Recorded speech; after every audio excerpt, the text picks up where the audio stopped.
to the Cinementalists. Noun, plural. Definition, those whose love for movies runs so deep, they can't help but do a podcast about them. Hosted by Colton Robertson and Joseph George.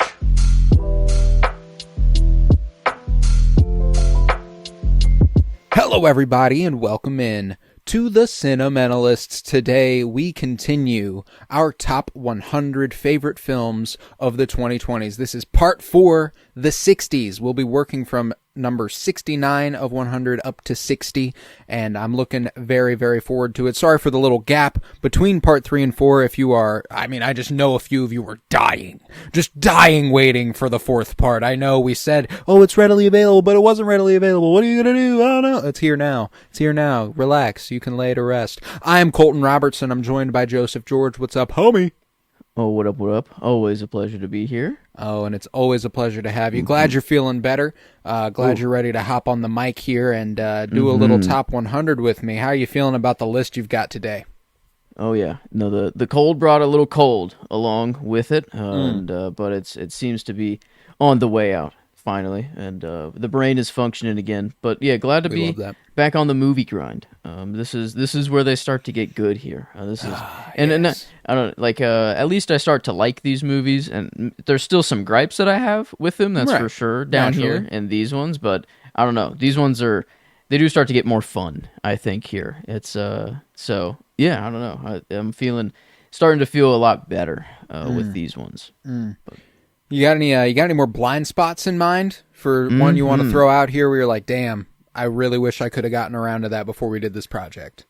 Yes. One that I saw the trailer for in the theater, and I think it was an IMAX. I mean, it just looked beautiful. And the movie's, it's called Perfect Days. It feels like it just would, I don't know, it feels perfect, and just soothing, or I don't know. It could be devastating. I could be crying my heart out, but at least it looked cinematic as hell. And I really wanted to see that. Oh, it'll be brought up. It'll be brought up in a couple weeks. It's a late in the game one for me. I adore that movie, so that's a great pull there. Definitely one worth getting around to, no matter what, even if it can't be implemented into this list. I love Wim Wenders as a filmmaker, so you'll dig that one a lot. I know you will. But I actually wanted to give a little shout to one I did watch but cannot slot in. We're too late now, it's too far gone. I saw it. Can't slot it in. It might have slotted in. Hard to say. Who am I kidding? It probably would have. I want to talk about Wallace and Gromit: Vengeance Most Foul. Hell yeah. I fucking loved that movie. I thought it was so goddamn cute. I'm a sucker for Wallace and Gromit. I remember my aunt took me to see The Curse of the Were-Rabbit in theaters when I was real fucking young. Scarred me for life. And that was that. And this was the first time I've engaged with Wallace and Gromit since. So I have a fond memory now looking back with Wallace and Gromit. And, I'm a big Aardman Studios fan. I really enjoy the stuff that they do, the art of their creation. It's really, really strong. So, Wallace and Gromit: Vengeance Most Foul probably would have been in the top 100. Probably. But a little too late to enter it now. So, if you are ready, we can go ahead and kick off the 60s with your 69. All right, nice. Didn't mean for this to happen. Just kind of worked it out this way. 69 is from one of my favorite just artists that usually is not in the movie game. He's but it's just a little project he released or worked on. I guess he didn't direct it. It's by Fletcher Mules or Mualis, something. But it's intergalactic, and definitely. I don't know. I did like the animation style, and I think, but definitely some of the writing was a little cheesy, and I don't know at some points. But it was just a classic, just romance story of. I don't know. I feel like the way they met was like that the music was too loud or something. They were like apartment neighbors, and he was going over there actually telling them to turn it down or something like that. And then just kind of a slow evolving story from there. And I don't know. I only did watch it the one time whenever it did come out. Me too. And it just was comforting at the time. I don't know. It was really nice. And just I was gonna love it no matter what. And then I feel like he was just Yeah, he got a lot of his friends. You know, Timothy, he's up in there, Timothée Chalamet, yeah. voicing some people. Yeah, I think like Ty Dolla Sign's in there. Hmm. Jaden Smith, I feel like, Yeah, they get a little. in there Everybody too. gets a little love But in that movie for sure. yeah, but I don't know. I liked the animation style and just it was from my boy, so I feel like I had to get it in here somewhere. Got to give it a little And shout. and yeah, I guess 69 couldn't have been a better place for it to drop. I kind of feel Nice. like, but Yeah, I yeah. love that. I love that. But my 69 is also animated, and it might be a little low. It's one that I always forget how much I love it until I watch it, and then I watch it, and I'm like, holy shit, I fucking love this movie. And even knowing that, I still put it this low, relatively. 69 is where I have Soul, the Pixar Jamie Foxx Yeah. flick, directed by Pete Docter, a Pixar vet. I mean, this is a lovely movie. The music is fucking gorgeous. Another Reznor and Ross composed music. There for Soul, man. it's gorgeous, gorgeous animation. Some of the prettiest imagery from Pixar movies. I do love it. I'm a big Jamie Foxx fan. He's so talented. And he voiced the shit out of that character. I loved. I'm a big fan of Tina Fey, and she does an incredible job. And just the very premise of the circular nature of life and death, and the existentialism that comes along with it. And Daveed Diggs has a little role in it. It's a fun. I love the movie. I do, and it's always gets me. It does always get me whenever he sits at the piano and the little helicopter leaf is sitting there, and all the stuff that 22 is indulged in, and he remembers it, and he remembers the beauty she saw in the world, and it's good stuff. So Soul, probably if I'd watched this movie last night, it wouldn't be at 69, but I haven't watched it since like last January, I think. So it's here at 69. Yeah, it is on mine as well. It had to be. I feel like there was a list that we did. I think just top 100 favorite movies in general, and I felt remiss that it wasn't on there. It was one that I couldn't believe I didn't. I just forgot to put on there. So not this time. No. It definitely. It will be on here, but no, I think I agree with you. It's like when I watch it, it's like one of the best just movies that there. I don't know. It's like it's so just, heartwarming, man. and it's so comforting, and it was actually just memory wise, it came out December 2020. Me and Emily started dating December 4th, 2020. So like. Okay. It came out really early in our relationship. I remember us watching it together, and that movie's existed for as long as we've been together, and it's kind of like a nice little benchmark for the movie that feels the most close to when we started going, which is cool. I always have a nice association with it for that reason. And then I caught it on the big screen last year when they did the little special Pixar screenings, which was cool. It reminded me again how much I do love the movie. So, every time I watch it, I like it a little more. And then it slips away from me, and then I watch it, and I'm like, oh my God, I love it, and so on and so forth. It's an endless cycle with Soul there. But yeah, great movie. Yeah, we'll get to it a little later in a couple episodes for me, but we'll return to it. But in the meantime, a total switch up here. I had the previous movie to this one. It's still in the Godzilla vein, but it's the newest one, the Godzilla X Kong, the New Empire. And this one, oh my God, was it just kind of meant for me? It felt like I saw this one in the theater, but I mean, it dealt with like pyramids that were inside of the Earth that like turned gravity off, basically, and like I mean, it was kind of just this ancient civilization that just blocks were just super easy to lift for them because gravity just wasn't a thing, and like I was just I'm always deep in the pyramid rabbit hole, and this just was like just a really epic sci-fi like kind of twist on it, but also being the kind of new Godzilla movie that I watched all the previous ones for. Like this was what I was just watching all of them to lead up to this theater experience, and I mean they're kind of.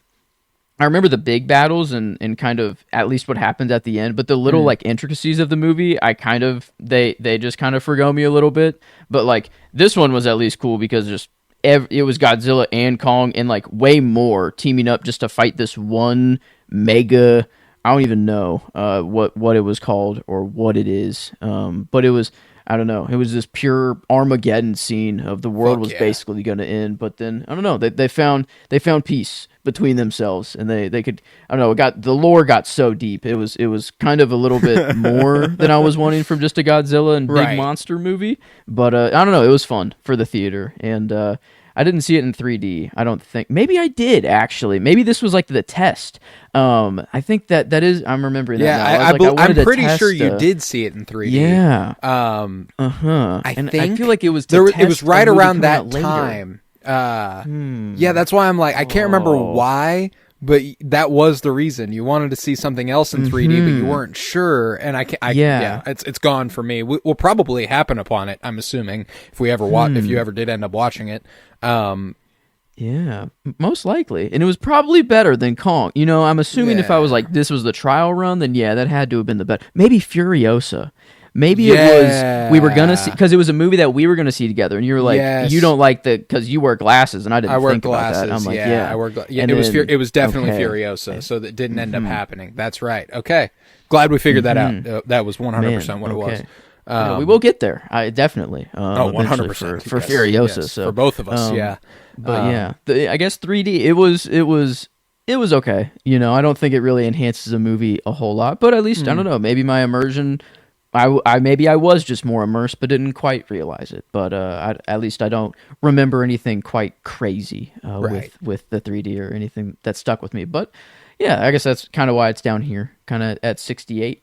It was fun in a spectacle, that's for sure. But yeah, I don't know. It's about all I can say for good old Kong or Godzilla X Kong. Beautiful. Godzilla and Kong X. And I still I don't know. know. By Yeah, Kong, X, I don't know. by, yeah. It's always been an interesting title for a movie. Like, it looks cool, but when you read it, you start to go, I don't know what you mean. But regardless, it works. It's fine. All right, my 68, and this is tough. This is one that I remember liking a lot, but I've only watched it once. So if I watched it again, maybe it'd be higher. If I watched it again, I don't think it'd be lower, but maybe it could be. I don't know. But this is where I'm feeling it right now. Probably almost 2 years removed now. This is where I have Shiva Baby, directed by Emma Seligman, starring Rachel Sennett, Molly Gordon. It is quite the tight 90. It's not even tight 80. It's like an hour and 15 minutes or something like that. It's a quick movie. And the premise is that Rachel Sennett's character attends a Shiva, which is, I mean, I'm simplifying like crazy, but if you don't know, it's like a Jewish funeral, Jewish wake almost. And she attends and she runs into her sugar daddy. And her sugar daddy is married with a kid, which she doesn't know. And the whole time, her parents are trying to hook her up with a job with this guy, and this guy actually knows her, but they have to act like they don't know each other. And she's really self-destructive, and she also kind of wants to ruin his life, but no, she shouldn't. And it's kind of it's really, really complicated. It's really anxiety inducing. It's also really funny. There's a lot of emotions packed in to this really tight 75 minutes. And, it's a good fucking movie. It's on Netflix right now if you want to watch it. And like I said, at an hour and 15 minutes, it's a really good way to spend an hour and 15 minutes. And I'm a big fan of Rachel Sennett. I'm a big fan of Molly Gordon. And this is not the last Emma Seligman movie I have on my list. In fact, the next one will be another from her. So there we go. That's I got Shiva Baby at 68. Okay. Wow. Yeah. The movies it's like a barreling down towards a train, or I don't know, an almost train wreck. That's yes, like, 100%. Yes, like you're oh, something bad is going to happen, and it might not be somebody's dying or anything like that. It's just like, ooh, there is a lot of tension here. Something's got to give, and that's what this movie is. She makes one of the funniest, dumbest decisions I've ever watched in a movie. Just like, oh no, honey, no. But it's so good. It's so good. I love that movie. So Shiva Baby at 68. All right. Well, moving on here is I feel like it got a lot of mixed reviews, but I feel like all of the movies involving this person or character, really. This is Blonde, 2022, Anna de Armas's take on Marilyn Monroe. And I guess at first I thought too that this was just going to be like a document or like a biopic and more true to life. But I guess there was just they made up it was just fiction. They just kind of but fiction kind of somewhat true to her life as well, like just situations she would find herself in, and stuff like that. But I remember it just kind of being like sad and like a lot of like it just did not go well for her. And maybe she led a really really sad life. A lot of women stars of the time did. Mm-hmm. And I think it was just to highlight that, like just the turmoil and like having to put on the fake smile and everything like that. But I didn't really remember much good. Birthday, Mr. President. To be, I don't know, just that like you just, I guess she could turn it off, I guess, and not be noticed on the street and stuff like that, which is crazy. I guess just not, but she can just all of a sudden turn it on and be, I mean, crowds of people surrounding and like, Marilyn Monroe was just so good. And that's, I've never watched that movie because I've heard very mixed things as well. And I love Anna de Armas, which is why like I do want to watch it. I love Marilyn Monroe, but because I love Marilyn Monroe, it's kind of like maybe I don't want to watch it. That's kind of where I'm at. At least that's what I've heard from people. And there's no way to know until you watch it. So like I'll probably eventually get around to it. I've seen shots from it. I've seen visuals. It's a very pretty movie. I know that for a fact. Yeah, that's true. Yeah, Adrian Brody's in there too, and I don't know. I've grown to Brody. like him. Dude, way more and more. So he's always good. So I mean, yeah, it's not like I wouldn't be itching to get to it again, or I don't think I'll even really rewatch it. But it was pretty. It did look good, and Anna de Armas at least, did the best that anyone can do to act like Marilyn Monroe. But that's some big shoes to fill. For sure. So, but for anyone, but no, I mean, she looked like there's screenshots that are like kind of like whoa, like I feel like I do remember that of like it wasn't all the time and like in motion she kind of didn't really look like her, but there were like there's shots stills like where she looks exactly like her. It's insane. Yeah. Mm-hmm. Which on paper doesn't make a lot of sense. Like, thinking of Anna de Armas, I don't think that that person looks like Marilyn Monroe. But yeah, when they do her up like that, and I think it kind of, that also is kind of a little bit of a meta, like it's affecting a character, sort of. Like there's she could become the personality the way Anna de Armas can become the personality and so on and so forth. Maybe there's something there. I don't know. I haven't seen it. Yeah. But I've always been intrigued by it at the very least. So maybe I'll have to get around to it now. I didn't know you had that on here. I didn't know you'd watched that. That's cool. Yeah, I think it was just on the diary. Like I kind of just went through my diary, made sure that if there was anything of the decade, I sorted by it, and then that's kind of where the start of my list before I even had 100 movies, at the time. So this one was probably just one of those that was like, well, it's not going to be worse than whatever my 90, The Family Plan with Mark Wahlberg. Right. So, you're like, it has to be higher than that. No, I get you. But yeah. All right. I love it. Well, my 67 is also, again, directed by Emma Seligman, as she did Shiva Baby. This one is Bottoms, also starring Rachel Sennett.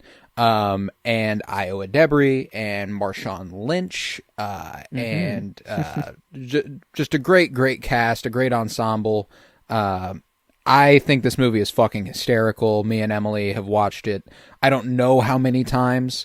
I can tell you how many times. 5. We've watched it 5 times. I forgot I have Letterboxd and I have that information at the ready. Ruby Cruz, Havana Rose Liu, Kaya Gerber, Nicholas Gallatin. It's so funny. It's it's really cheesy and surreal. There's a little bit of a satire thing going on for sure. It's a little spoofy almost, it feels like. The high school's absolutely ridiculous. Like the principal gets on the intercom at the beginning and is like, well, the ugly, untalented gays report to the office, and immediately everyone knows they're talking about Rachel Sennett and Io Adebari, which is very, very funny because those are two very obviously talented, beautiful people. And it's so funny whenever movies do that. You know, the Margot Robbie, like, note to the filmmakers, if you're trying to make this point, these are not the people to do it. It's kind of the same thing with Bottoms. Those are obviously gorgeous people. But, yeah, no, so Marshawn Lynch is fucking hysterical. I love him. I think that he's probably my favorite NFL running back of all time, so the fact that he's transitioned into a career where he's acting is outstanding. Yeah. He just, you wouldn't think it. I don't know, just watching him play, you wouldn't think he'd be the one to go and like have his personality sort of thing. Just every time I see him off field, it's like crazy. Fucking funny. He is so funny. I know. He seems so intense. But he is just the chillest motherfucker alive, man. And so this movie, it's so funny. Saw it in theaters with Emily, and I think, like I said, we've watched it 5 times. I've watched it 5 times. It's one of those that we pretty much exclusively watch together. It's so funny though. Big time comfort movie. I feel like this got Soul, got Bottoms. I think I've got 1 or 2 more that I feel like I can define as comfort movies in this episode. So, yeah, definitely 3 more, maybe 4 more even. So, got a lot of comfort in this episode. Okay. Well, this, I'd say it's in the comfort vein. That's for sure. I just, maybe not personally to comfort for me, but still really good. It was 2023's Wonka with good old Timmy. Good old Timmy. I mean, I feel like I don't know, dude is just taking over. And I really want to, get through his filmography. A lot of things I just want to see from him. I guess not in the 20s, but The King. I just want to see him in that. I've never seen that quite yet. I haven't seen that either, but I've heard good things. But Wonka here, I don't know. It was very comfortable. That's for sure, and a very new take on the story. You know, I guess I didn't really think that every Wonka we've seen, I guess the only 2 movies are like, it's just an older version of him. He's just an old dude in his factory, but we never saw the start origin story of Willy Wonka. And probably a whole different. I don't even know if they're all connected or like these are all if they're building the Wonka universe, the Wonka cinematic universe. Yeah. No, I've heard. I think it's supposed to be the prequel to Gene Wilder's Wonka from the original Charlie and the Chocolate Factory. I don't know though. I did enjoy the movie thoroughly though. It's not on here. Won't be the last Timmy of this episode either. But yeah, I'm a big fan of Timmy, and I think that this movie was it was a great deal of fun to watch. I'm a big Paul King fan. He's done the Paddingtons, which I love. So I was excited for Wonka, and I mean, yeah, it's a good little musical, man. I can't tell you how often chocolate, oh chocolate, gets stuck in my head. I just that part. But only Wonka's makes your confidence skyrocket. You know, that whole thing. I love it. I'm a big fan. I think Timothée Chalamet's got a lot of charisma, and I think he's full of whimsy there. So it's a lot of fun to watch. He doesn't get to be full of whimsy all the time, and you can tell he wants to be full of whimsy a lot of the time. So it's nice to see him do that. Yeah, he got his chance to let it out and just be funky, and I don't know, he even had the little revolutionary little spark in there with like the people rising up against the gluttonous fat asses uptown. I say fat asses because they're full of money. Yes, full of greed, and literal chocolate was and like also chocolate, the most valuable resource that they were just hoarding in this vat, or I don't know, this huge. They try to drown him in a vat of chocolate, which is crazy. Yeah, like I mean, I need to give that one another viewing. You know, it was fun. Yeah, it's super sweet. Yeah, and that's like I think that when you get super enveloped in the world of movies, where like I'm online. Oh, what was the movie recently where people were like, "God, this is just not very good." I'm like, I don't. Yeah, it could be better, but also like I don't think it's for you strictly. Like it's like obviously a Wonka musical. It has the potential to be a very, very good movie, and it could be a good movie, but it's not going to be a fucking Oscar bait movie. Like it's going to be a fun, family friendly film. Sorry for the alliteration. That came out fly as fuck. Very Wonka. Yeah, indeed. Quite so. I mean, I feel like there's an ant out there that's like, this is my favorite movie. I love this fucking movie. I feel like it made a ton of fucking money. Kids loved it. So like I think it served its purpose. I think it's cute as hell.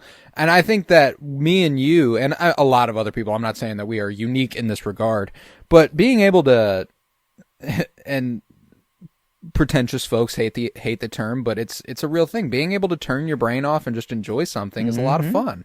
And Wonka's one of those movies. And even with an active brain, it's actually a enjoyable viewing. It's not like it's a disaster of a film or anything, where some people like to treat it as. But I think it's a great deal of fun. So I like Wonka here.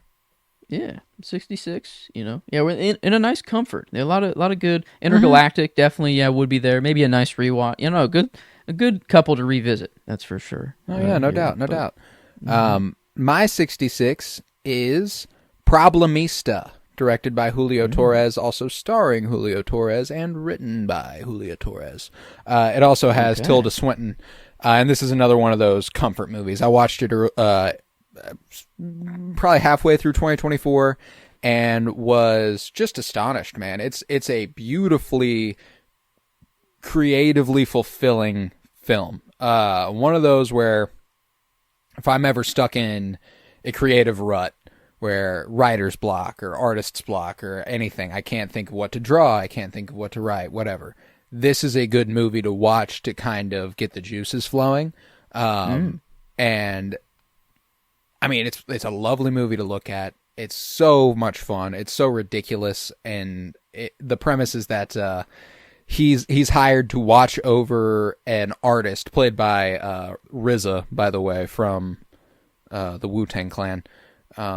He's hired to watch over an artist who is entering a cryo chamber vat that is going to preserve him for 100 years or whatever the fuck, or however many years, and then when he wakes up, maybe his art has aged well and he'll be rich and all this stuff. So like he was basically in a ton of debt and he wanted to avoid it. And legally he couldn't. Genius move. Except Tilda Swinton is his wife, so she also has to deal with the fallout there. So her and Julio Torres' characters, they bond over him being the one who watches over him and all that stuff. It's it's an enjoyable movie, man. And like I said, it's colorful, it's beautiful, and it's heartwarming, man. It's follow your dreams, go get it, make them happen, all that good stuff. Problemista is a lot of fun. It looked colorful. Was going to be the one word that came to mind. Kind of looking through just some of the shots of it looks very creative. Like there are some shots that are like, whoa, that's not the real world, or like that's some creative.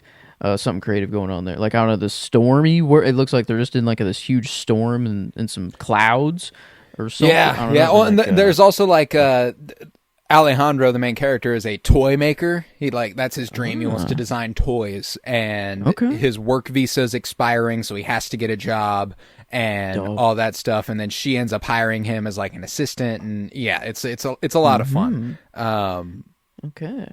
All right. Well, yeah, I don't know. For some reason, the poster reminds me of Pop Tropica for whatever reason. I see it. Yeah. I don't know why, but it's just problem-y. It's just a P word as well. I don't know. It was just going off. I see the vision. Had to get that one out. I couldn't hold it in any longer. I noticed it right when you said it at the beginning, and I didn't want to say it at the beginning. But Pop Tropica. But yeah, I don't know. Anyway, it's out now. I can sleep. I'm safe. Night. Yeah. But. Yeah, a completely switch up here. We're killing Nazis now. Is the name of the game. And this was Henry Cavill's way, I don't know, of doing it in 2024, the Ministry of Ungentlemanly Warfare. And man, he looked good. Every dude, people were looking good. Alan in this movie. Richson. Dude, that dude's huge for Golden one. God. He's like giant. Like a Greek, Hercules. I don't know. It was just kind of what he reminded me of, just the whole movie. But the biggest kind of teddy bear, kind of character-wise, like in the movie, which is hilarious.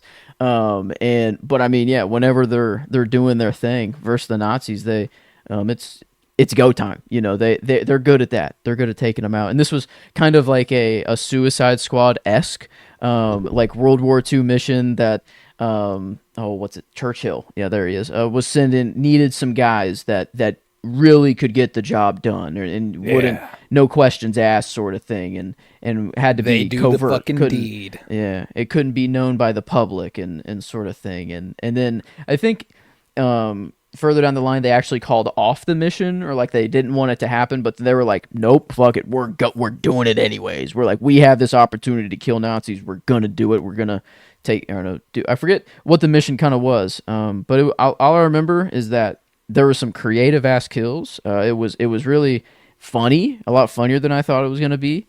But I remember leaving a little, like, wanting a little bit more from the end of it, or just kind of like it left me a little like, man, I thought that was going to be a little bit cooler. But I mean, no, for the time it was very fun. I wonder, did I get this one in the theater? I think I might have. You did. I believe you did. Yeah, I think I did go see this one in the theater. But at least I don't know, not as. Nothing memorable, I guess, of it that comes from it. But I don't know. It was very, very fun for the time. It at least got it up here, above Wonka and Godzilla. I had a little bit more fun time. If we're killing Nazis and that's just involved in general, it's gonna be pretty fun. awesome. That's gonna be fun. Yeah. But yeah, I don't know, and a little bit left wanting a little bit more. But I get that. I get that. But yeah. That's a good old 65 here for me. All right, cool. My 65 we actually just caught on the big screen together.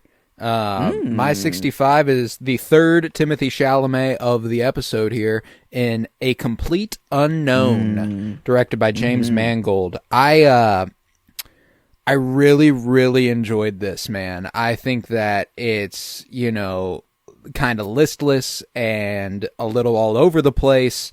And kind of, it almost feels directionless at points. It's subversive, but it works. It works for portraying a figure as elusive and confounding as Bob Dylan. I'm a huge Bob Dylan fan.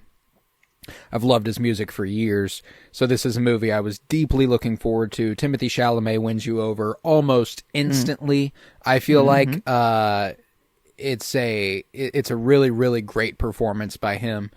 I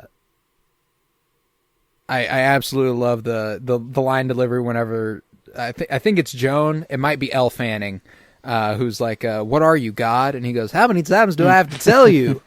Yes, and he kind of like giggles at the end. It's so funny. I love it.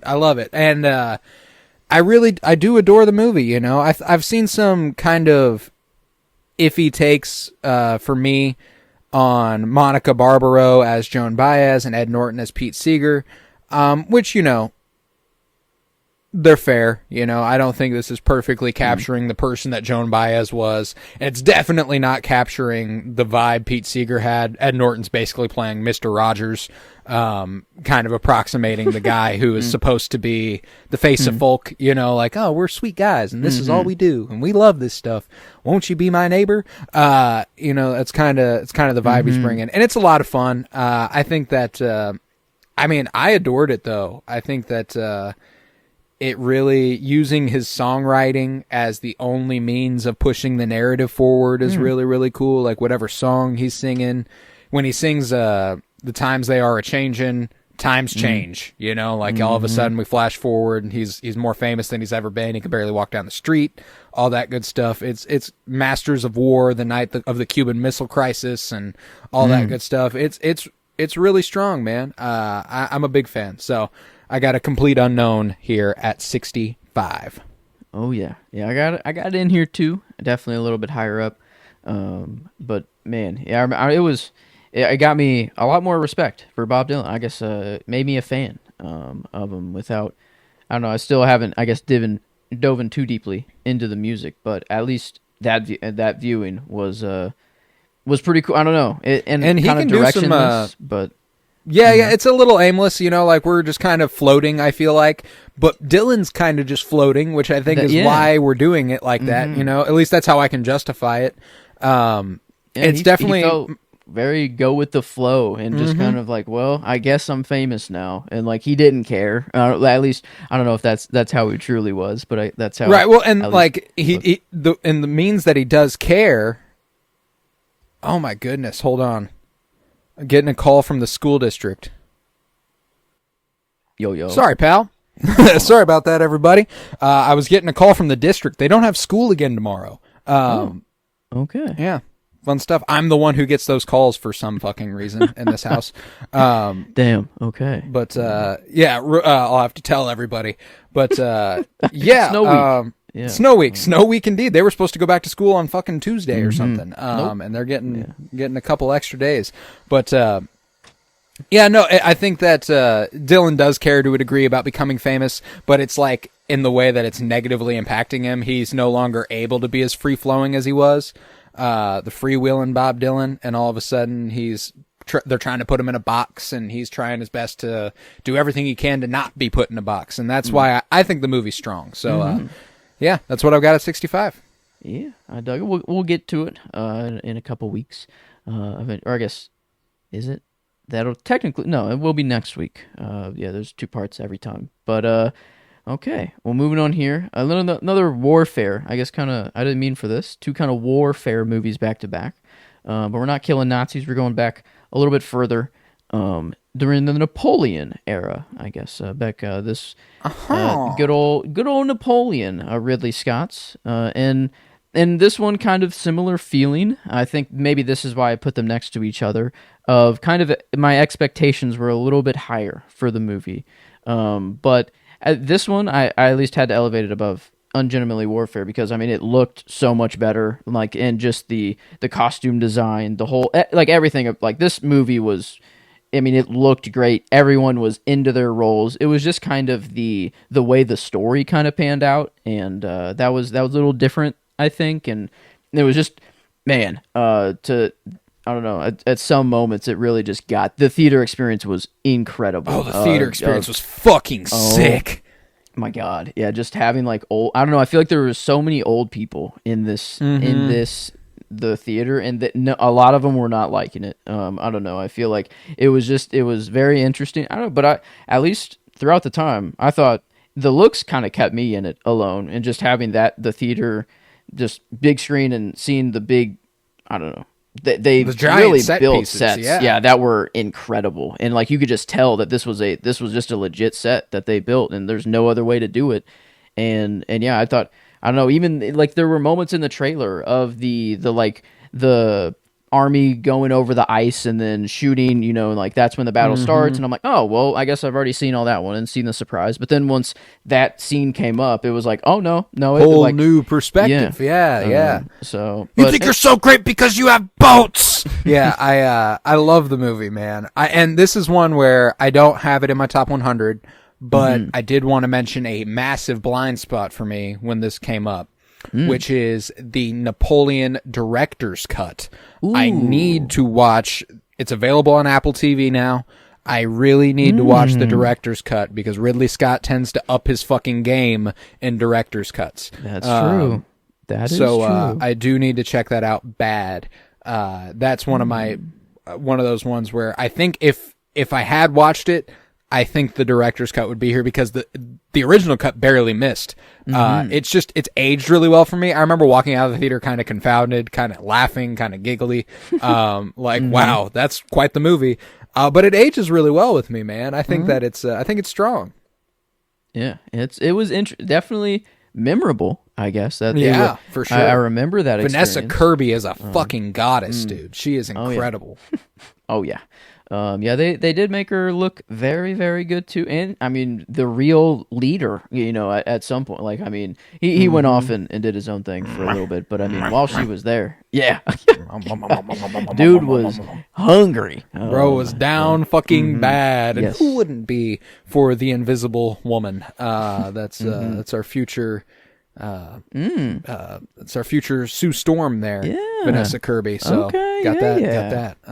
There Looking we forward go. to that. But all right, cool. My 64.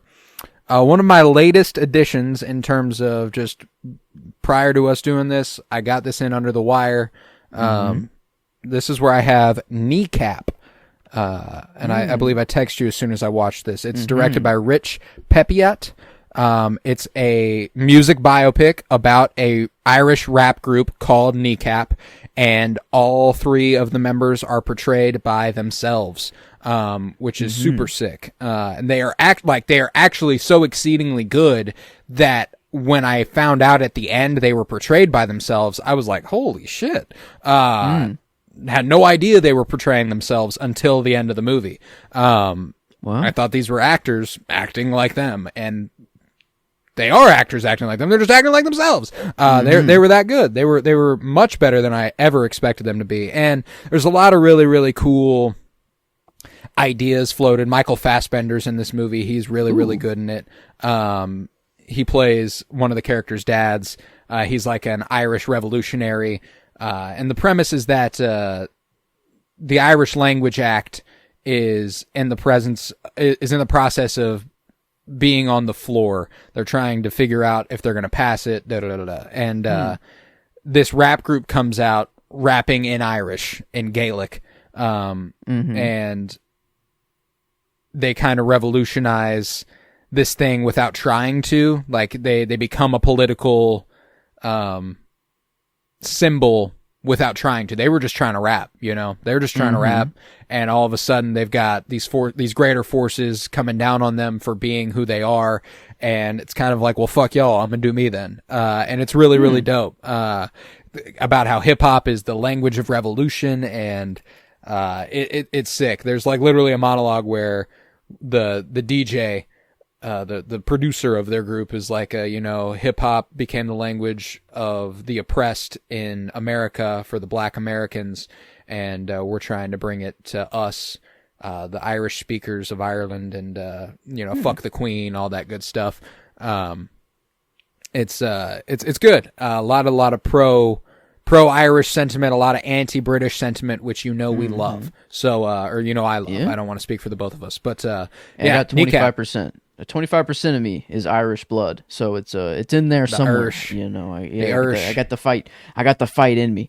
But you will dig this movie though. It's incredibly creative. Super. There's some really trippy imagery at points. It's great high viewing. And they can spit, bro. It goes crazy. Like they're good at rapping. It's a good hip hop group. So Kneecap.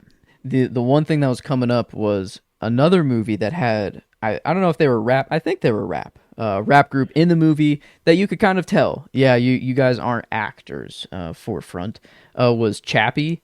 The people who, I don't know what group or music group they were. Yeah, the South African. Yeah. And nothing against them. But it's just acting's just kind of, I don't know what I feel. You could just kind of tell a little bit more there, but here I don't know. It's well, nice. And what was cool is that they were portraying themselves, so like there was just a really genuine authenticity about it that I dug from the performances anyway, and then realizing, oh, there's an authenticity here because they are literally just playing themselves. Does that make them more talented, less talented? I don't think it really matters. It was good, It was I really, really enjoy this movie, and it's one that I really want to revisit too. So, Kneecap, I floated it to you after I finished it. Like it should be our St. Patrick's Day episode in March. So maybe we got that to look forward to. We can establish that later. But Kneecap 64. Okay, well, moving on here, 63. Felt like a nice homage movie to a certain underappreciated group in Hollywood, the stunt people. This was The Fall Guy. Nice. 2024. Yeah. I think we caught this one with Timo, I think. Yes, we did. Timo and his lovely fiance, McKenna. That's right, yeah. And man, I never thought of like the stunt category kind of like this, It definitely got me to think about it differently. And I hope there is something. Did some, I don't know, maybe I feel like something did happen. I don't know, or like a stunt.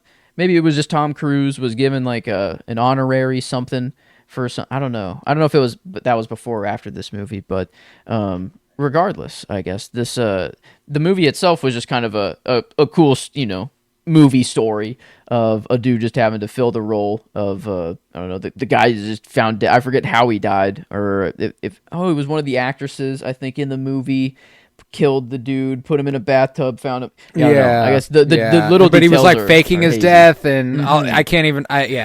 No, the details are hazy, but it's David Leitch, man. There's a fun energy. It's a lot of it's big, it's flashy, it's neon lights, it's fun action, really strong stunt work. It has to be really strong stunt work if it's going to be a movie about that. And David Leitch was a stunt man, and that's like his whole thing. So it's really cool, man. I think that there's a lot to love about this movie. Ryan Gosling's a great deal of fun. Emily Blunt is a great deal of fun. I love the split screen sequence, where they do like a whole mirror thing, the whole episode, the whole part of the movie. It's cool. That's right. Yeah. Man, yeah. It's admirable. I think that I think I wrote it as like it insists upon itself a bit. The way Peter Griffin talks about The Godfather. Yes. It's indulgent. It does whatever it wants, sometimes to its benefit, sometimes to its detriment, and that's kind of how the whole movie goes for me. And yeah, Ryan Gosling is kind of like the actual cool version of Ryan Reynolds. Much better at acting. Yeah. It just I actually do appreciate, like, he kind of is a little similar-ish in his roles, and like you usually know what you're getting with Ryan Gosling, but it's like, ooh, no, I actually invite it. Yeah, once he revealed that he's actually funny too. I don't know how Ryan Reynolds still gets work because you got a better option right there every time. That's kind of how I look at it. Maybe he turns him down actually, and he's like, "No, that's actually below me." And Ryan Reynolds is like, "Oh, next in line, I'm in there." Yeah. Maybe every Ryan Reynolds movie is actually written for Ryan Gosling first, and then they're like, "Well, all right, let's go with the other Ryan." I just get the other Ryan in here. Yeah, let's get the we'll call the one that's more talented in every capacity and better looking. And then we'll go from there. I did enjoy The Fall Guy a great deal. Not in my top 100 either, but definitely one that I had a really good time with. And another one that I am glad we caught on the big screen in IMAX, if I recall correctly. We did it up on that one too. Yeah, it was a lot of fun. I think that came in the same stretch of days that we saw like The Phantom Menace in theaters together, and maybe there was one other. I can't remember, but that sounds right. I think it was early May. It was right around then. But yeah, no, that's a good pick. That's a good pick. I've got I didn't realize I went on a stretch here. 3 in a row that are music biopics. Wow. Kind of crazy. Completely accidental. No intention of this happening. All from 2024. I had a complete unknown at 65, Kneecap at 64, and my 63 is Maria. Which is about the opera singer Maria Callas, who I had, or Callas, I don't know, it's Callas, portrayed by Angelina Jolie, who should absolutely be getting an Oscar nom this year for Best Lead Actress, because she is fucking brilliant as Maria.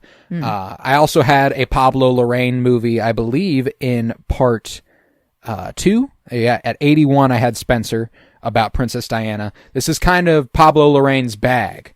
Long movies that are kind of boring and seemingly listless about really sad women. It's kind of how it goes. And Princess Diana, Maria Callas, he also did Jackie, about Jackie Kennedy with Natalie Portman. And Maria is, it is a beautiful movie to look at. Just visually stunning, and that and Angelina Jolie are all it really took for it to get this high for me. I'm kind of a sucker for this thing, where if you make not a long boring movie, but like it's barely over 2 hours, but because of how little happens, you kind of start to go like, man, this is getting a little long, but it's just always so good to look at. And Angelina Jolie is always on screen. So it's just kind of like, well, I'm not going to look away. I'm not going to not watch, because it's fucking gorgeous and brilliantly performed. And I'm a huge fan of, Alba Rohrwacher, who we actually would have seen recently in La Chimera, as her sister directed it, Alicia Rohrwacher. Okay. she plays Bruna, who is kind of like her housemaid, and also her closest confidant, and like one of the only people looking out for her. Pier Francesco Favino plays Ferruccio, who is kind of another attendant, always around giving her medications and stuff and keeping track of what she's doing day to day and making sure that she's doing all right, because she is mentally unwell. She is not doing well, and physically unwell also. So it's a really, really compelling movie that is long and kind of drawn out and kind of boring, but by the end you're just kind of like, wow, that was beautiful, you know? And those are kind of my favorite. I love shit like that. So Maria had to come in at 63 here. Okay. All right. Well, moving on to 62 is I don't know, a fun one. And a guy that I'm on the watch, and I'm in love with every movie that's kind of come out with him, Glenn Powell. This is Hitman 2023. Oh. Yeah, I don't know. This one, I kind of was a low expectation one that I went in just kind of like, yeah, I think I'm just throwing. What? Where did I first watch this? Was this? This was for the podcast. We did a whole episode on this. We did. That's right. I was like, man, why did I feel like we covered this? But I'm like, I was trying to think of the project that it would have been done. It wasn't. It was an in-between one. It actually came at a time when I still had the kitty around, because the kitty was sick and I was not doing well, and I was like, I need some comfort. Let's watch Hitman. So it was during the horror project is what we were recording at the time. But the movie we were supposed to cover was Night of the Living Dead, and I was like, I don't know that I'm feeling that right now. So let's turn on the movie that immediately starts with like 4 fucking cats. How about it? Damn. Yeah, but yeah, that really did happen, huh? That did really happen, and I was like, "Damn!" A couple weeks ago when I watched this for the first time, I didn't have a cat, so I didn't even register that the cats existed. But that is Hitman, really great movie. Love Glenn Powell, love Adria Arjona. Yeah, and I mean, it gave Glenn Powell. I don't know why I tripped up so hard, but gave him like an opportunity just to have so many different characters within one movie and just kind of show the range that this dude has. He just absolutely embodied any character that was thrown at him, and the montage at the end where he's just speed running through all of them was real good. Yeah, I don't know. And Richard Linklater is a great director, man. I love Linklater. Yeah, and I don't know. Adriana Arjona was looking great. Glenn Powell looking great. I mean, yeah, I was just damn. I didn't want to show you Gary.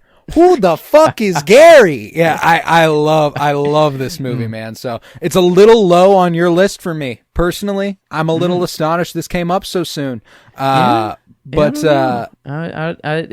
it was really high whenever I first watched. I remember like immediately loving this, and I think like on my 2024 list, it was even like pretty up high. And then there were some movies I think specifically on the 2024 list, and I'm like, ooh, I cannot confidently say that I like it more. And then I think from then it just kind of was like, okay, well, if it's below that movie, then it kind of has to be here. I get you. 60s for Hitman. I'm surprised. I won't lie, but I digress. We will get to Hitman again eventually. This is another one of those rare ones where lower on the list I have it above where you have it. But my 62. And I don't think I mean I might be wrong, but I don't think you have this one, and it's a comic book movie, which is potentially even rarer occurrence. Maybe you do have it, and maybe I'm underselling it. 2020's Birds of Prey, directed by Kathy Yan, the Margot Robbie led Harley Quinn film, the fantabulous emancipation of one Harley Quinn. I love this movie. I don't know what it is. Ever since I watched it for the first time, I've been incredibly taken by it. I think it is one of the most uniquely inventive and creative comic book movies. It actually feels like a movie, you know, it doesn't feel like corporate schlock. It feels like someone made something that they wanted to make, and Harley Quinn was the lead. And that's a lot of fun. I love Margot Robbie in that role, obviously. I think that she's incredible.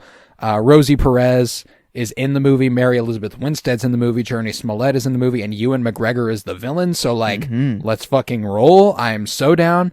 A little bit of a character assassination for my girl Cassandra Cain, but that's neither here nor there. In the context of the movie, The actress Ellie J Bosco does a really, really good job, but that's not Cassie. That's not Cassandra Cain.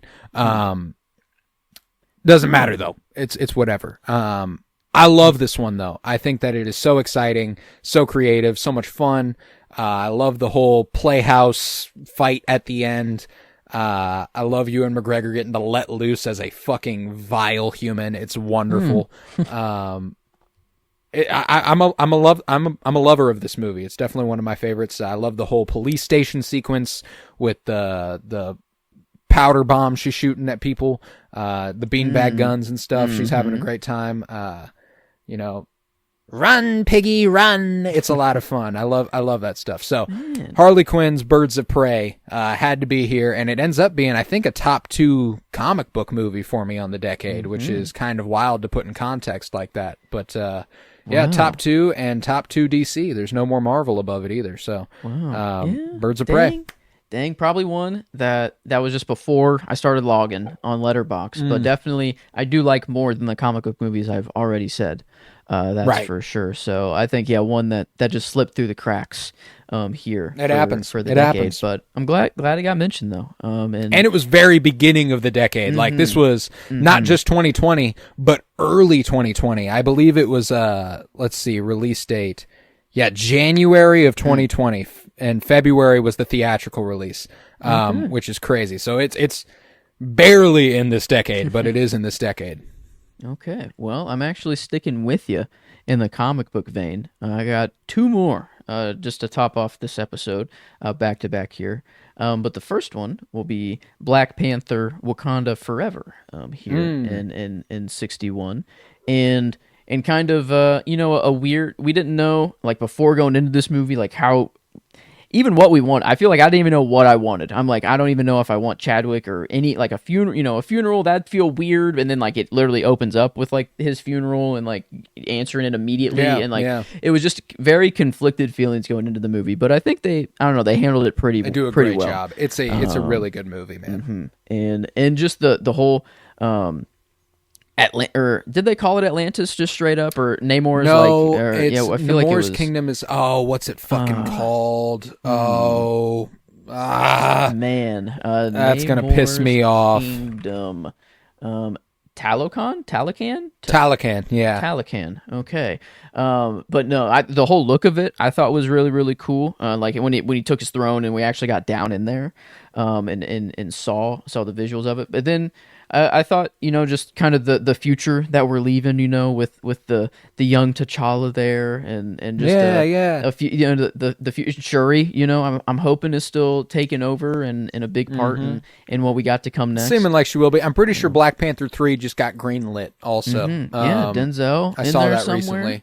That's true. I completely forgot about that news. Yeah, he is the Black Panther. I would that'd be sick. In some way that he just. I don't even know who or like is it you think like ancestral plane? He'll be like an older version of T'Challa. It's an original. My money is it's an original character. I don't think he'll be. I don't even think he'll be an existing Marvel character. I think that they're gonna go with a whole other route for Denzel. Kind of warrants that treatment. Yeah, but. This is a really, really strong movie with a really strong, a huge task, hard to pull off. Yeah.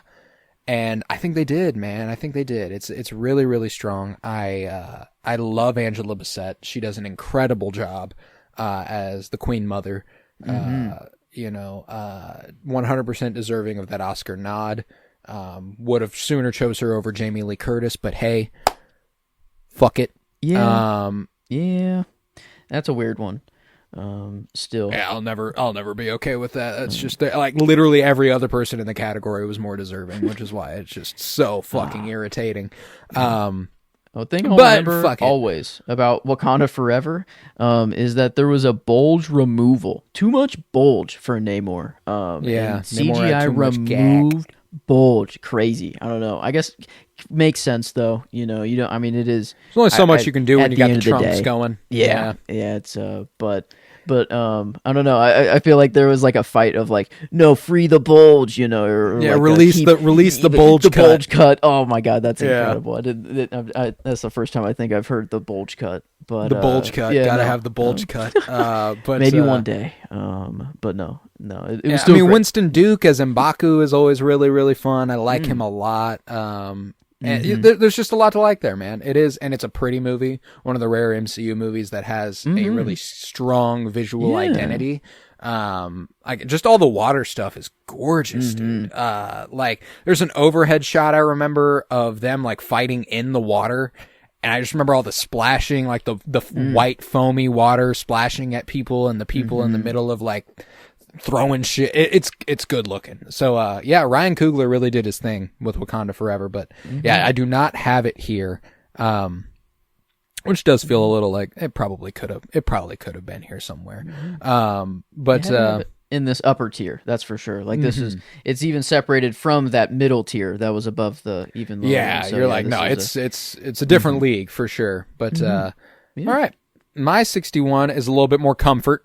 One that I love to watch. It's called Palm Springs, another 2020 release, directed by Max Barbaco. It's got Andy Samberg and Kristen Milioti. It's rom-com that has sort of a Groundhog Day premise. You know, they live the same day over and over and over and over and over and over and over and over again until they figure out what they need to do to get out of it. And they live their life so many times. And the premise is that Andy Samberg has been stuck in this loop, and then Kristen Milioti also gets stuck in it eventually. So them kind of realizing they're both stuck in it and them do it like oh shit, okay, let's figure this out together, and the rom-coms between them, and they get like a lifetime in this movie that's only 90 minutes because they live this many days together and over and over and over again. So it's really sweet. It's really, really funny, worth anybody's time. So much fun. Palm Springs at 61. But I definitely would not want to live the same day over and over with Kristen Milioti. What if there's any gods in this universe? Don't put that curse on me. Never do that to me. If there was one person who I had to spend every second of every day together over and over and over again, don't make it Kristen Milioti. Obviously, we're trying to jinx it. So if that's what anybody on Earth, I would be with Kristen Milioti. Is that what the movie's about? Is that Andy Samberg eventually realizes, like, wait, why do I break this curse? He's like, hold on a second, let me actually. Well, it's complicated. There's a lot going on. Because the very premise that he's already been living the same day for who knows how long by the time she joins him, means that he's already done a bunch of stuff that like just like morally is unsound, you know? Like it's like what are the ethics in a scenario like that? How much can you get away, like, because like you live the same day over and over, there's no consequences, you start the day over again. What has he done that he shouldn't have done, and all that good stuff. Okay. Wow, that one does seem cool. I don't know. Cool. I like. Yeah, definitely an original take on the Groundhog Day, same day again thing, because that's been done into the ground. That's been done so many times, but they managed to keep it fresh. But before we get to our final installment of the 60s, before we get to 60 out of 100, I wanted to do a little information on the giveaway. The giveaway continues to grow a little bit, little by little. We are getting there. We are giving away a Criterion Blu-ray copy of both Paris is Burning and Certain Women. It's both brilliant movies. I actually ended up watching Paris is Burning yesterday during the snow day. Unbelievable documentary. Just a beautiful, beautiful film. Worth anybody's time. You got to watch it in Certain Women. I've watched a couple times now. Gorgeous movie as well. And along with those, you could get a Letterboxd patron status. And Letterboxd Wrap came out today. If you're not on there, you're missing out a little bit, because I got my stats that I can look at year round. That if you don't have a membership, you're not going to be able to look at it. So like, the Wrapped's no surprise to me. I knew what was coming on my Wrapped because I had that information in advance, because that's what a Letterboxd patron membership gives you. So you have a chance to get a free one on us, $50 a year, and you can get it from me for free. So, at least for 1 year only. I'm not going to pay for it forever. Fine print. But the way you enter is simple. There's a graphic available on Blue Sky at Colton Robertson. You can check it out. It's my pinned post. Look at it. It gives you all the details. But the basics are this. You subscribe on YouTube. The Cinementalists. Look it up. Subscribe there. We are now available on YouTube Music, so you can listen there. It's a lot of fun. Go ahead and check that out. Subscribe there. And then the other detail is that you have to download at least one episode. If you do those two things, you got an entry. And then every additional episode you download is an additional entry. We've got like 30-something episodes of the show. You could have 30-something entries if you want. The other things you can do to gain additional entries is liking and reposting that on Blue Sky, responding and tagging somebody on Blue Sky, and all of that on Blue Sky at Colton Robertson. You got to subscribe on YouTube. You got to download an episode. That'll get you in. We've got a few people in the contest right now, and you should be there too. But yeah, go ahead and check that out. The winners will be announced on March 3rd, the day after the Oscars. So we're looking forward to that. You can check that out there. And go ahead and give me the 60 spot on your top 100. Okay, well, actually, you've already said it, and it's another comic book movie, but this is where I have Spider-Man Across the Spider-Verse. Beautiful. And yeah, kind of for the same reasons as you, of why I kind of felt a little lower. It's not at the tippy top of my comic book list, like I kind of expected it to be before I went in there, and maybe that was part of the problem, is I did have very, very high expectations for this one, because the first Coming one off was, the greatest Spider-Man movie of all time, who can blame you? Yeah, so, and what we got wasn't bad, like that, and it's this weird balance of that, yes, the movie itself is good, but it's just incomplete right now, and like whenever the other part comes out, I'm sure it'll hold up to the same standard that this one did, but just complete the story, and it just didn't feel as fulfilling as the first one. But I mean, still, I think it's, I don't know, the in the real world, you know, just Haley Seinfeld actually getting married, you know, or engaged, sorry. And then just having actual what's the one sad song of the soundtrack? Oh my God, I'm not scared of the dark. I feel like I don't know. I'm not running. No, I'm not afraid to fall. I guess I wasn't super in on like just the outside of the movie, but like every Spider-Man just tries to get with the MJ, or like I don't know, whatever. I feel like, and yeah, this is the one that didn't work out, you know, and in real life, but that's okay, you know. We the movie, I wonder if there will be an awkward tension in the next movie, like in the with. Just there would be a noticeable difference of chemistry, I'm wondering, in the third one, or if they can get, you know, or if it's I don't know, if it's not even that big of a deal. I don't Maybe know. it's just Shamik Moore's got a lot of other stuff going on beyond that. Okay, so it wasn't just okay. I guess I'm not too in the know, anyways. It was just more of the immediate like memes after her engagement was announced, and then it's just, I don't know, I feel like anytime anyone famous gets engaged, it's like, well, my life is over, and like right, you know, right. So at least there's that sect of people, but yeah, this it's not at the tippy top of my comic book movies. That'll come a little bit later, but yeah, I don't know, I definitely expected it to be the top Spider-Man movie even of the year, but it wasn't. But yeah, I don't know. It tops off this list, I guess. Of this episode. But yeah, Into the Spider-Verse for me at 60. All right, I dig it. My 60s, and you had it, in my opinion, way too low at 63. This is where I have Hitman. Whoa. Directed by Richard Linklater. Okay. Yeah, no. So I was giving you shit a little bit ago, just because I knew I had it at 60 here. Okay. I see. Wow, that's probably that's rare. I guess the first in the same episode. In the same episode, we got an overlap here.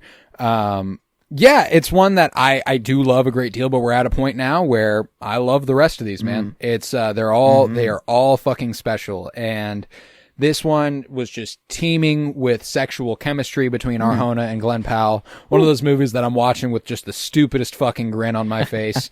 Just pure bi-panic the whole time watching Hitman. It's so good. I do love it. I think that just the very premise is so fun, and the way that they pull it off is even more fun. You know, being the person you want to be and making that happen and doing it the most fucked up way possible. You know, it's so great. I think that there's a lot to love, and Linklater is a great filmmaker. Glenn Powell gets to act his ass off, and Arjona gets to be a lot of fun. So I think that, you know, the whole phone scene is so incredible. The notes app scene, one of my favorites. Them going back and forth. It's really strong, you know, and they've got unbelievable chemistry. Some of the best of the year. So some of the best of the decade, I would argue. So had to get Hitman in here, and yeah, didn't quite break the top. It just barely breached the top 60, I guess. But yep, 60 here, Hitman, and that concludes part 4 of the top 100. Go ahead and run that back for me. 60 through 69. What do you got? All right. 60, I had Spider-Man Into the Spider-Verse. 61, Black Panther, Wakanda Forever. 62, Hitman. 63, The Fall Guy. 64, Napoleon. 65, The Ministry of Ungentlemanly Warfare. 66, Wonka. 67, Blonde. 68, Godzilla X Kong, The New Empire. And 69, Intergalactic. Beautiful. I had 60, Hitman. 61, Palm Springs. 62, Birds of Prey and the Emancipation of One Fantabulous Harley Quinn, or however the fuck you say it. 63, Maria. 64, Kneecap. 65, A Complete Unknown. 66, Problemista. 67, Bottoms. 68, Shiva Baby. And 69, Soul. And with that, we can conclude this episode, and you can come on back Friday for my 25th birthday. We will be covering Willow, the Ron Howard directed 1988 film starring Val Kilmer and Warwick Davis and Joanne Whalley. It's a lot of fun, great fantasy stuff. If you've never watched it, you should, and you should check out our episode this Friday. And we'll be back with the next 2 parts of our top 100, parts 5 and 6, going over the 50s and then breaching the top 50 in those next Friday. You got to check it out. Follow me on Blue Sky at Colton Robertson for more details on that giveaway. Get any updates on anything we might be doing over there. Let's see, what else can you do? You can leave a 5-star rate and review and download wherever you might be listening. Download, baby. That's the name of the game. We would appreciate that greatly. But yeah, I think that's about that. Skeleton Crew. Coming to a conclusion next week, and we'll be covering it on Fulcrum, a Star Wars podcast next week also. So you got to be there. You got to check it out. Thoughts and prayers to all of our LA homies. Anybody in the midst of the wildfire that's ugly, happening in the country's most populated county, which is insane. So, hoping for the best for everybody there. And yeah, bless you. Hopefully everything turns out, because something's got to change with the way we treat our climate. I'll tell you that. Things just keep getting worse. It's not a lot of fun. So thoughts and prayers to everybody in the Palisades and all you folks down there suffering through a wildfire, and my hopes with everybody around the world suffering any injustice or anything. So yeah, but yeah, I think we will conclude this episode of The Cinementalists. We'll be back Friday, and we'll be back the Friday after that. So with that, I was Colton Robertson. I was joined by Joseph George. Thank you very much, homie. Oh, thank you for having me. It's always a pleasure to be here. Oh, it's always a pleasure to have you. And hey, go ahead and watch some Hitman, why don't you? And go ahead and check our old episode out on it over on the Penny Bloom podcast. You won't be disappointed. We got a double up on this one. That's a rarity. But yeah, have a nice day, everybody. Bye-bye.